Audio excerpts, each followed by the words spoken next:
नमस्कार, आप देख रहे हैं द हिंद 24 न्यूज और मैं हूं आपके साथ साक्षी। आइए नजर डालते हैं आज की बड़ी खबरों पर।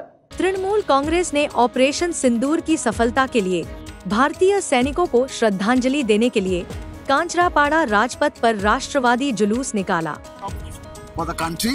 আমরা ভারতবাসী 140 কোটি ভারতবাসী আমরা সবাই রাষ্ট্রের পেছনে এসে দাঁড়িয়েছি। সন্ত্রাসবাদী দেশ হিসাবে পাকিস্তানকে সারা পৃথিবী জানে এবং চেনে, তার বিরুদ্ধে আমরা কিন্তু যুদ্ধ করতে যাইনি। কিন্তু যেভাবে পাকিস্তানিরা কাশ্মীরে নিরীহ মানুষদের হত্যা করছে, আজকে না বহু বছর ধরে করছে, তার একটা জবাব দেওয়া দরকার ছিল।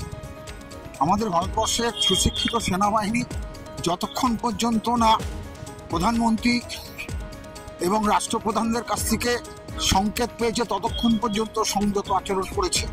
কিন্তু সহ্যেরও তো একটা সীমা আছে, সেই সীমাটা পাকিস্তান পার করে ফেলেছিল। আর ভারতবর্ষ পরমাণু শক্তি রাষ্ট্র, আমরা জানি পাকিস্তানের কাছেও পরমাণু অস্ত্র আছে। আমরা চাইলে পাকিস্তানকে দুদিনে ধ্বংস করতে পারি, তার একটা নমুনা দিয়েছি। আমাদের প্রশ্ন থাকছে এই জায়গাটায় যে ভারতবর্ষ কাশ্মীর নিয়ে একটা বিতর্কিত বিষয় আছে, পিওকে নিয়ে, পাক অধিকৃত কাশ্মীর নিয়ে। সেখানে 1962 সালে সিমলা চুক্তি হয়েছিল, সেই মতন এটা দেশের যখন ব্যাপার আসবে তখন কিন্তু সকলে পায়ে পায়ে মেলাবে। এটাই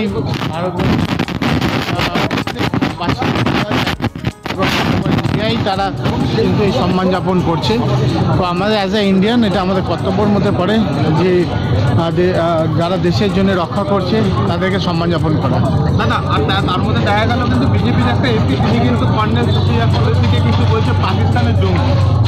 দেখুন, আমি একটা কথা বলি, আমরা সবসময় ফোকাস করব যে অ্যাজ এ ইন্ডিয়ান আমাদের কর্তব্য কী, এবং সবথেকে বড় ব্যাপার হলো যারা দেশের জন্য লড়াই করছে, যাদের জন্যে আজকে আমরা রাতে নিশ্চিন্তভাবে ঘুমাতে পারছি, তো আমরা তাদেরকে সম্মান যাপন করা দরকার রয়েছে। এবং যেইভাবে আপনি দেখতে পাচ্ছেন মাননীয় মুখ্যমন্ত্রী মমতা বন্দ্যোপাধ্যায় সারা বাংলার মানুষকে বলেছে কিন্তু এই সম্মান যাপন করার জন্য, সেই জন্য সকলেই আমরা নেমেছি রাস্তায়।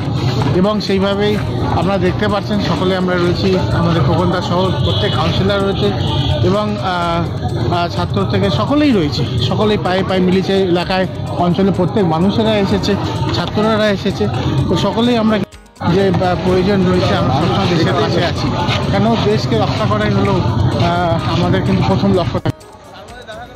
देखते रहिए द हिंद 24 न्यूज।